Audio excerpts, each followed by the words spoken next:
Hello बच्चों, mega mind academy में आपका स्वागत है। आज हम समझेंगे कि इंडियन रुपी ने पहली बार 89 पर डॉलर का लेवल कैसे टच किया और इसका आम आदमी पर क्या असर होगा।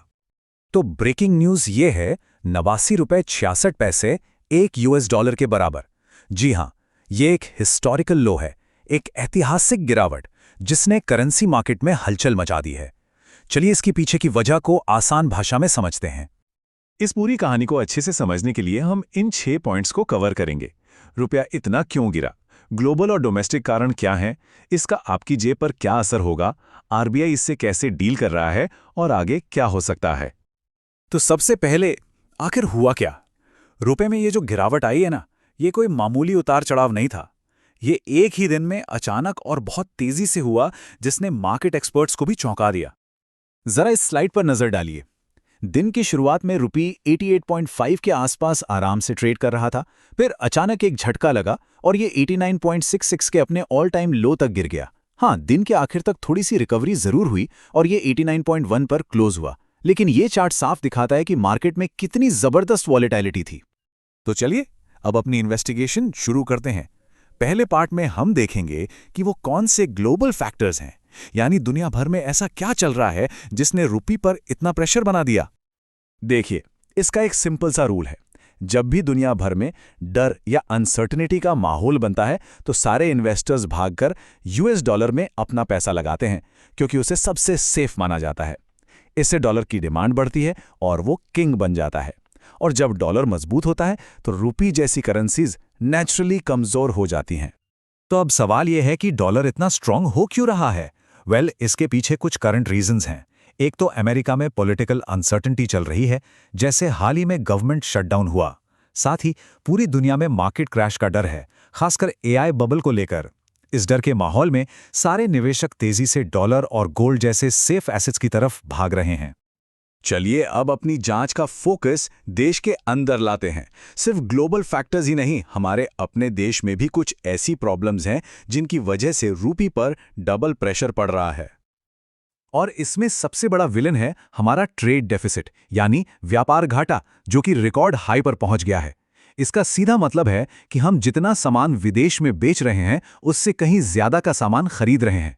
और इस चार्ट में देखिए, पहली बार हमारा मंथली घाटा $40 बिलियन के आसपास पहुंच गया है। ये एक रिकॉर्ड है। तो ये बहुत क्रूशियल पॉइंट है, इसे समझिए। जब हम ज्यादा इंपोर्ट करते हैं तो उन चीजों की पेमेंट भी तो डॉलर्स में करनी पड़ती है। इससे मार्केट में डॉलर की डिमांड बढ़ जाती है और सिंपल डिमांड सप्लाई के रूल से रुपी की वैल्यू कम हो जाती है। और बात यहीं खत्म नहीं होती। इसके अलावा भी कुछ डोमेस्टिक प्रेशर्स हैं, जैसे US इंडिया ट्रेड डील का अटका रहना, हमारे इकोनॉमिक आंकड़े जैसे मैन्युफैक्चरिंग PMI का 6 महीने के लो पर होना और नए जॉब्स का पिछले 18 महीनों में सबसे कम होना। ये सारे नेगेटिव सिग्नल्स मिलकर इन्वेस्टर्स का रुपी पर से भरोसा कम कर देते हैं। ओके, तो ये सारी टेक्निकल बातें हो गईं, पर सबसे जरूरी सवाल, इन सबका आम आदमी की जिंदगी पर, उसके डेली बजट पर क्या असर पड़ेगा? देखिए, कमजोर रुपए का सीधा मतलब है महंगाई। हर वो चीज जो हम बाहर से इंपोर्ट करते हैं अब महंगी हो जाएगी। पेट्रोल और डीजल के दाम बढ़ सकते हैं, नए मोबाइल फोन्स, लैपटॉप्स खरीदना महंगा पड़ेगा। अगर कोई विदेश में पढ़ने या घूमने का प्लान बना रहा है तो उनका खर्चा बढ़ जाएगा। और हाँ, अगर आप लोन की EMI सस्ती होने का वेट कर रहे हैं तो शायद ये इंतजार अब और लंबा हो सकता है। लेकिन हर सिक्के के दो पहलू होते हैं। एक तरफ जहां हम जैसे कंज्यूमर्स, इंपोर्टर्स और विदेश में पढ़ने वाले स्टूडेंट्स को नुकसान है, वहीं दूसरी तरफ एक्सपोर्टर्स के लिए ये एक अच्छी खबर हो सकती है, क्योंकि उन्हें अपने प्रोडक्ट्स के बदले हर डॉलर के लिए अब ज्यादा रुपए मिलेंगे। खासकर इंडिया की IT और फार्मा कंपनीज, जिनकी ज्यादातर कमाई डॉलर्स में होती है, उन्हें इससे फायदा होता है। और बच्चों, अगर इस टॉपिक की PDF नोट्स चाहिए तो डिस्क्रिप्शन में दिया हुआ WhatsApp ग्रुप लिंक चेक कर लेना। तो आपसे एक सवाल, आपको क्या लगता है रुपए के गिरने का सबसे ज्यादा असर इनमें से किस चीज पर पड़ेगा? फ्यूल पर, इलेक्ट्रॉनिक्स पर या विदेश में पढ़ाई पर? अपने विचार नीचे कमेंट्स में जरूर बताइएगा। अब जब भी करेंसी मार्केट में ऐसी बड़ी गड़बड़ होती है तब एंट्री होती है एक गार्डियन की, यानी हमारे रिजर्व बैंक ऑफ इंडिया की। तो चलिए देखते हैं कि RBI का रेस्क्यू प्लान क्या है। RBI का सबसे पावरफुल हथियार है उसका फॉरेक्स रिजर्व्स, यानी विदेशी मुद्रा भंडार। आप इसे आरबीआई की एक ऐसी सुपर तिजोरी समझ सकते हैं जिसमें डॉलर्स और दूसरी विदेशी करेंसीज भरी हुई हैं। और फिलहाल इस तिजोरी में लगभग 600 बिलियन डॉलर्स हैं। तो आरबीआई करता क्या है? जब रुपए बहुत तेजी से गिरने लगता है तो आरबीआई अपनी इस तिजोरी से डॉलर्स निकालकर मार्केट में बेचना शुरू कर देता है।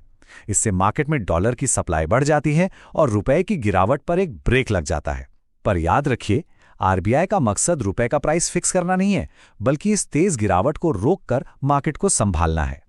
अब आते हैं आखिरी और सबसे बड़े सवाल पर। आगे क्या होगा?